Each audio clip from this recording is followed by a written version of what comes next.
নমস্কার।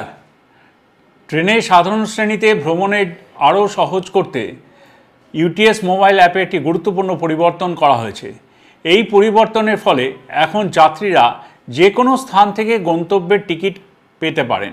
আগে এই অ্যাপের মাধ্যমে মাত্র 20 কিলোমিটারের সীমাবদ্ধতা ছিল, অর্থাৎ যদি কোনো যাত্রী কোনো স্টেশন থেকে 20 কিলোমিটার দূরে থাকেন তবেই তিনি ইউটিএস মোবাইল অ্যাপের টিকিট নিতে পারতেন। আবারও বলছি, পারতেন। এখন সে নিষেধাজ্ঞা উঠে গেছে।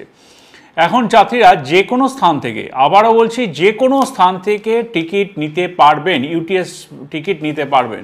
শুধুমাত্র যদি কোনো যাত্রী প্ল্যাটফর্মে থাকেন বা ট্রেনে ভ্রমণ করেন তবে তিনি ইউটিএস মোবাইল অ্যাপ ব্যবহার করে অনলাইনে টিকিট কাটতে পারবেন না। বিনা টিকিটে রেল সফর বন্ধ করার উদ্দেশ্যেই এই পদক্ষেপ নিয়েছে পূর্ব রেলওয়ে। রেলের তরফ থেকে একটি বিশেষ প্রচেষ্টা আমরা চালাচ্ছি, যাতে আমাদের অনলাইনের মাধ্যমে পেপারলেস টিকিটিং ডিজিটাল বিপ্লব এগিয়ে নিয়ে যেতে পারি আপনাদের সহযোগিতায়, এবং পরিবেশকে সুরক্ষিত রাখার আমাদের আবেদন রাখি আপনাদের কাছে।